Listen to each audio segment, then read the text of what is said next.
And for more on the South Korean foreign minister's visit to Moscow and what does it mean for their bilateral relations and eventually on the DPRK nuclear issue, we are joined here in the Beijing studio by two guests, Mr. Xiyu, first of all, who is a senior fellow at the China Institute of International Studies. Welcome, sir, to our program. Mr. Yang has been very instrumental in building up the six-party talks to begin with. And also in Beijing, we are joined by Mr. Alexander Gabuev, who is a senior associate and the chair of the Russia in the Asia Pacific program at the Carnegie Moscow Center. And great to have you here in Beijing. Hey. And also joining us from Seoul in South Korea, we're having Mr. Tai-Hwan, who is the director of the Center for China Studies with Sejong Institute in South Korea. Welcome as well, Professor. So, what do you make, Professor Lee, of the visit by your foreign minister the first time in 5 years? Is he likely to achieve what's on the agenda? Well, it's an agenda actually, denuclearization of Korean Peninsula, especially the North Korea nuclear issues, how to cooperate each other to stop the development of nuclear weapons in North Korea. Also, how to implement UN Security Council Resolution 2270 strictly, and also discuss for the cooperation between the two countries, including the bilateral trade, also how to cooperate each other for the Eurasia initiative from the Korea side, and also East European Union, I mean economic European Union, and this kind of cooperative effort actually is made in this visit. I think it's this is quite significant because you already mentioned that during the past 5 years, not many times, but still they contacted each other about 7 times in a multilateral security forum, such as the ALF or Munich Security Forum, something like that. So it is not just the second time, but still it is, the first visit of the foreign minister to Russia. I see. From you, Mr. Gabuev, let me have your opinion as well. Even though there's a lot of things on the agenda, we also know that the focus, of course, is a denuclearization of the Korean Peninsula. To what extent would Moscow be able to work with Seoul? I mean, Moscow has to maintain a quite interesting balance, isn't it? I mean, on the one hand, it used to have very close relations with DPRK, and on the other hand, Russia also joined China and others in the UN Security Council resolution punishing the DPRK recently. So, where is Russia? I would say that this has 2 baskets, and one basket is definitely the DPRK. And on DPRK, Russia's position is pretty mixed. It would have maintained its role as a guarantor of non-proliferation. And I think it's very much on board with the sanctions, and that's why talking to South Korea, talking to other players, how do we implement the recent UN resolution is crucial. And that's why Moscow would be pretty specific and pretty cooperative. On the other hand, just looking 10, 15 years down the road, I think everyone in Moscow is pretty clear that there is no way you can make this North Korean regime abandon the nuclear weapons, because that's the only survival guarantee after what happened in Libya and many other places.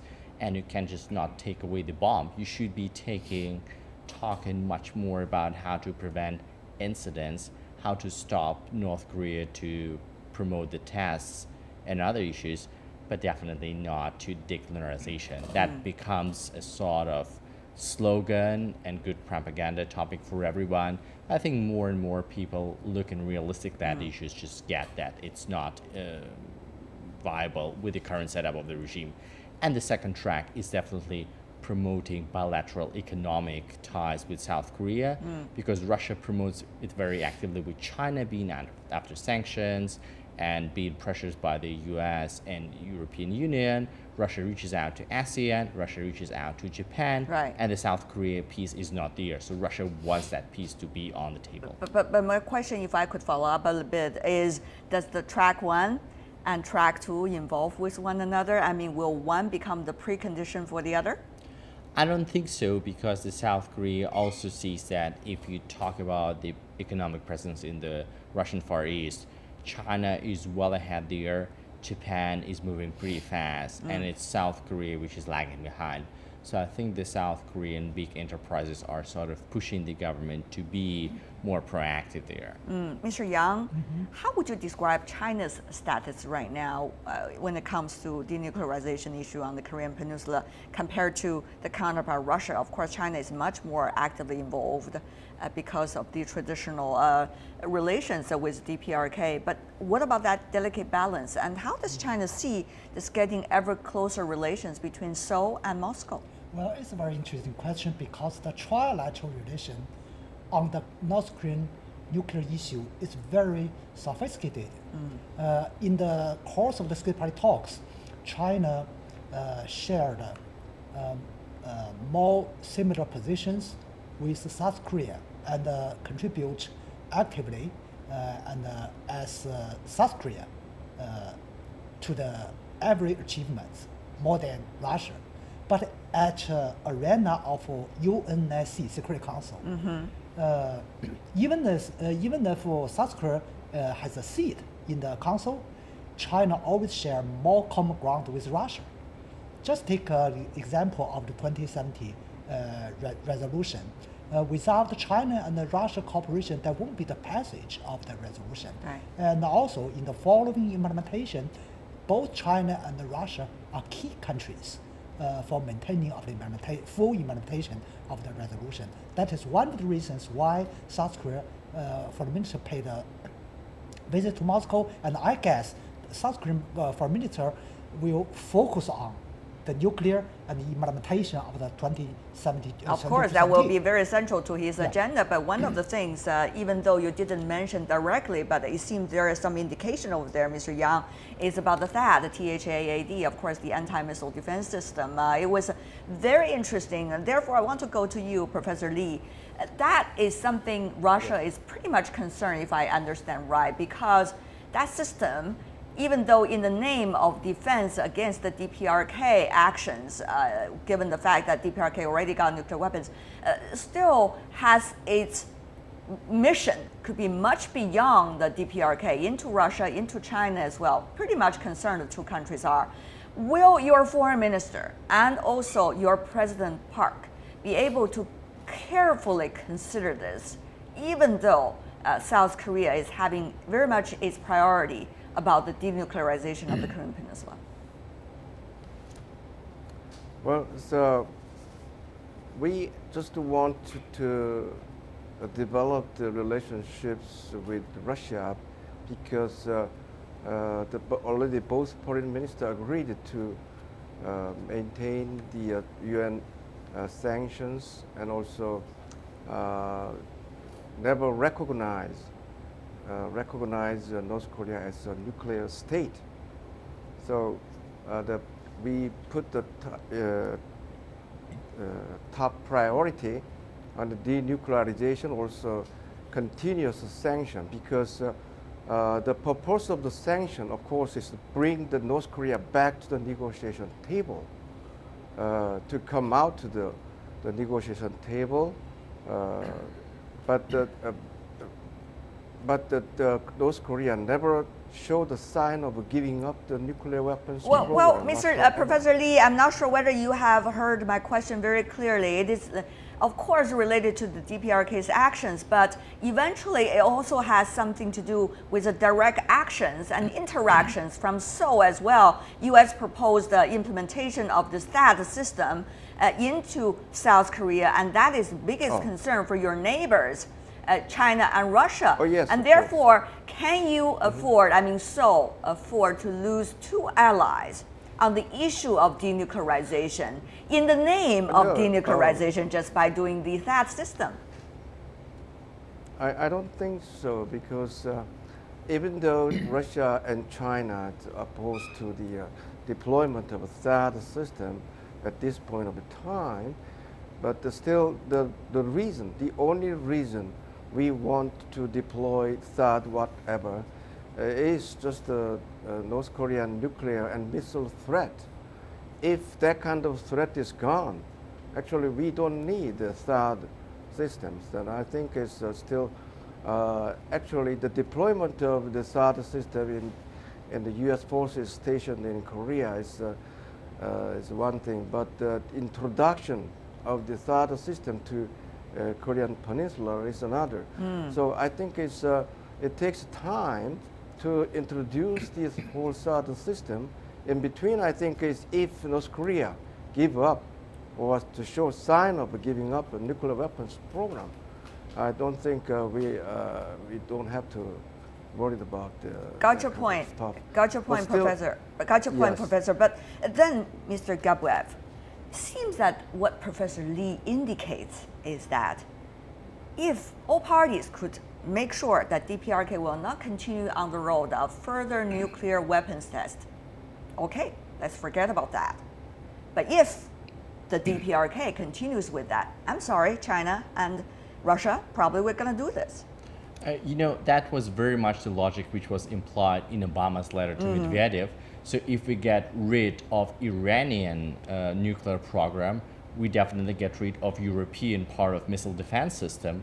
What we are seeing now that we negotiated an agreement with Iran and the system is still deployed. So the Russian reading, to which I don't subscribe, but that's the official Kremlin reading, is that the US is still deploying its global component of missile defense system, and like North Korea issues, Iran or whatever threats are just a pretext.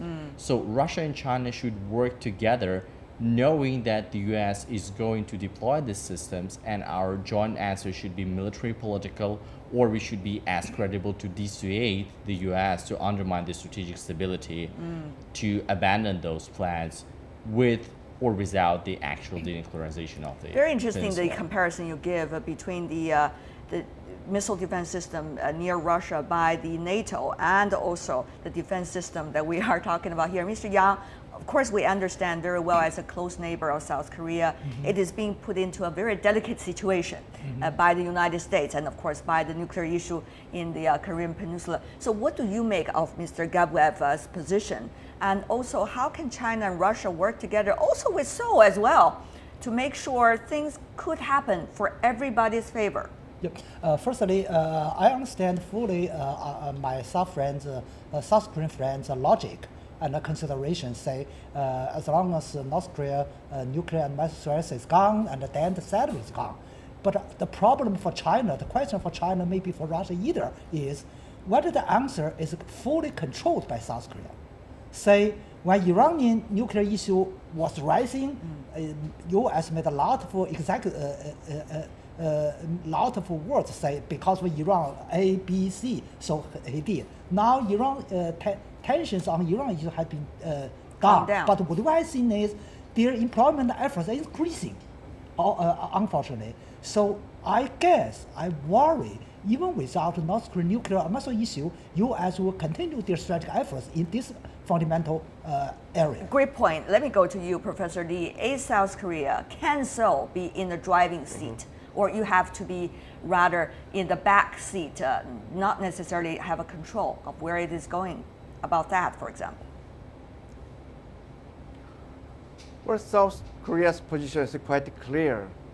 If we are threatened by North Korean missiles or nuclear weapons system, we have a right, a sovereign right to protect against from the outside threat. So we have to do something about this. I mean, we have to do something about this.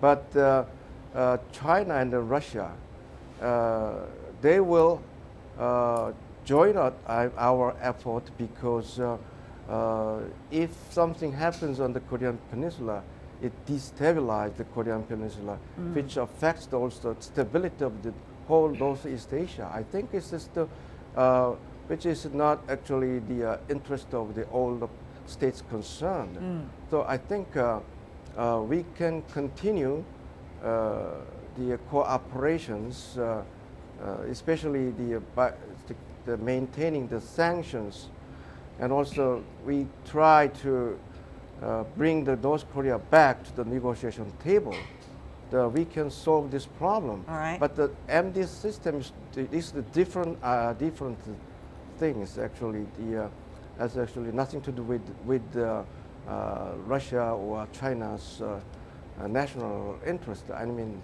right. we are you have no plan Okay. to And before we go, deploy whatever. Yeah. Yeah, before we go, I want to ask the other two guests as well. Of course, China and Russia are instrumental members of the six-party talks. Nobody is suggesting it can begin at this moment because there are so many difficulties out there. But still, under what kind of mechanism can we make it work? Can we make talks work? China proposed double track, which is having the DPRK abandon nuclear tests while at the same time give them peace treaty.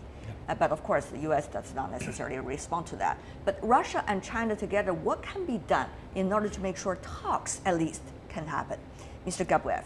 I think that the bilateral track between the US and DPRK is a crucial issue because DPRK is definitely very much concerned about the US action. That's number one. But for other 5+1 parties, so for 5 parties excluding DPRK, it's very important to get realistic on track what's achievable. And I don't think getting the North Korea rid out of the bomb and just taking away the bomb, which is the only guarantee of survival, is a viable solution. We need to decrease the test and the danger level which is produced by Pyongyang possession of the bomb, but just not setting some unrealistic target and then Use acting it upon these targets. as a barrier for not taking any talks Exactly. at this moment. And Mr. Yang, what do you think? Final words. I think for Chinese Foreign Ministry, Wang Yi has provided very flexible and practical ways, say 2 party, 3 party, 4 party, 5 party, and 6 party. Any format of talks can be considered and can be implemented for the joint efforts for both of the denuclearization and peace treaty building up.